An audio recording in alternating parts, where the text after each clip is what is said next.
Hello वनिकस.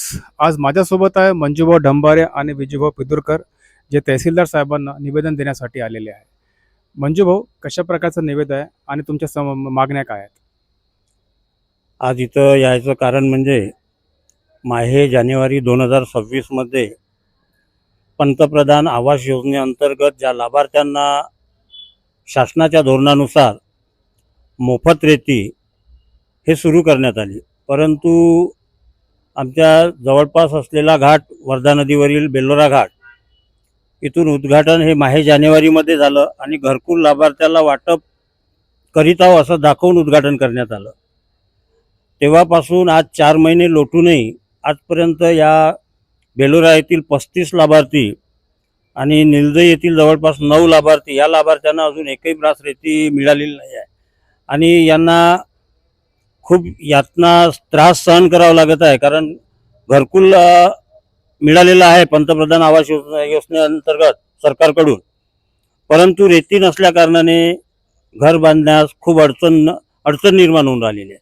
त्यामुळे आम्ही आज रोजी तहसील कार्यालय वणी येथे माननीय तहसीलदार साहेब यांना निवेदन देण्यात आलो. विजूभाऊ आपल्या जिल्हा परिषद सदस्याचे माजी सदस्य जिल्हा परिषद सदस्य विजयभाऊ पिदुरकर यांच्या मार्गदर्शनाखाली आम्ही आज माननीय तहसीलदार साहेब यांना निवेदन दिले आणि त्यांनी मान्य केले की येत्या या समोरच्या हप्त्यामध्ये म्हणजे सोमवार मंगळवारपासून सर्व लाभार्थ्यांना रेती वाटप सुरू करू.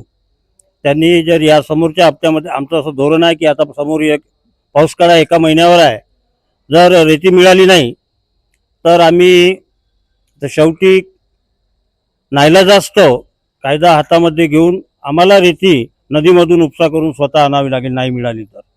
म्हणून माझी विनंती आहे आपल्या या बातमीमधून की जेवढ्या लवकर होतील तेवढ्या लवकर प्रत्येक घरकुल लाभार्थ्याला, जेव्हा शासनाचं धोरण ठरवलेलं आहे की रेती मोफत मिळाली पाहिजे, या धोरणाअंतर्गत सर्व घरकुल लाभार्थ्यांना पंतप्रधान आवास योजनेमध्ये जेवढे लाभार्थी आहे तेवढ्याही लाभार्थ्यांना मोफत रेती लवकरात लवकर मिळावी एवढी महसूल विभागाकडून अपेक्षा आहे. धन्यवाद. वारंवार दिरंगाई का होते? कारण शासन आदेश काढते की घरकुल लाभार्थ्यांना रेती मिळाली पाहिजे, बरीचसर उद्घाटन होते, प्रशासकीय व्यवस्था कामाला लागते, परंतु ज्यांना गरज आहे त्यांच्यापर्यंत ही बाब का बरं पोहोचत नाही? कारण तुम्ही आंदोलनं केलेली आहे, तुम्ही वारंवार पाठपुरवठा केलेला आहे, 4 महिने झाले उद्घाटन होऊन, परंतु अद्यापही रेती मिळत नाही. याबाबत तुम्हाला कारण काय वाटते? का प्रशासकीय दिरंगाई आहे की प्रशासकावर कोणाचं वचक नाही? नाही, प्रशासनानं गावाजवळील नदी व नाल्यामधून रेती वाटपाचं युद्ध पातळीवर धोरण या ठिकाणी राबवलं, परंतु शासनाच्या 5 ब्रास मोफत घरकुल लाभार्थ्यांना वाढू वाटप या धोरणानुसार लिलाव झालेल्या घाटातून विलंब होता ही अत्यंत दुर्दैवी बाब आहे.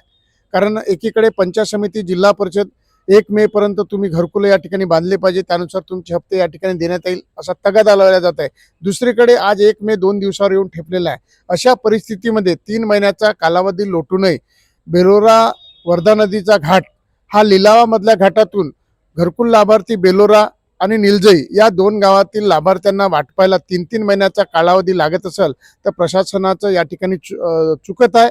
आणि घरकुल लाभार्थी या 1 महिन्यामध्ये जर आपले घर नाही बांधू शकले तर पावसामध्ये यांच्या मुलाबाळासहित अन्नधान्यासह प्रचंड हाल या ठिकाणी होणार आहे. म्हणून प्रशासनानं आज जे काही मनोजभाऊ ढंबारे, भाऊरावजी लोढे, भोंगडेजी आहे, या सर्वांनी मिळून या ठिकाणी लेखी निवेदन सादर केलं आहे. त्याच्यावर गांभीर्याने विचार करून आपली चूक या ठिकाणी सुधारावी, दुरुस्त करावी.